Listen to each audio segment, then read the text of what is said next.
Before talking about what you're doing at RBI, which is unbelievably exciting, I just want to briefly discuss what you did at Domino's, as the story is amazing. Essentially, during the great financial crisis, Domino's clearly was not doing well. Same-store sales were down significantly. And you and your team decided to create a marketing campaign where you spent millions of dollars discussing how bad your food was. But most importantly, I guess, how you were going to improve it. In hindsight, it was brilliant. But that seemed like a good way to ruin a career. What made you do it? It's funny. So first of all, I will tell you, my wife was not a particularly big fan of it. When we were talking about what we're going to do, she's like, so what's plan B? And I said, well, probably I have to look for a job.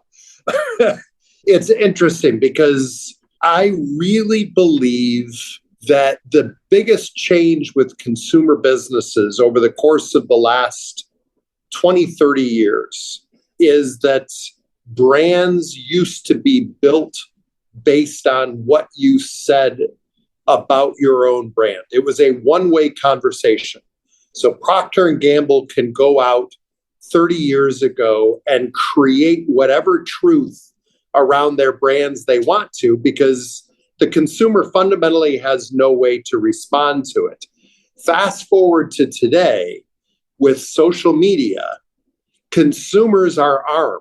They can respond. And in fact, the truth of your brand largely lies in the perceptions of the brand that are propagated and repeated on social media. And so the pizza at Domino's on an unbranded basis did fine. On a branded basis, it did not well at all compared to its competitors. We knew we had somewhat of a real problem, and we had a very big perception problem. Our view was, first of all, take the time, which was about 18 months, to completely reformulate the pizza.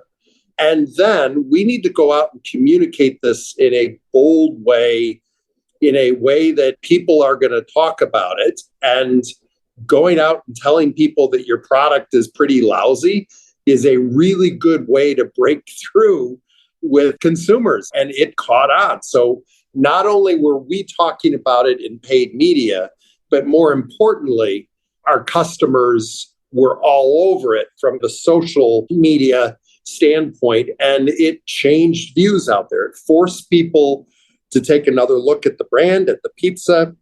And clearly it changed minds, and sales were up virtually instantly. We launched it on a Monday, and by Wednesday, we were up double digit.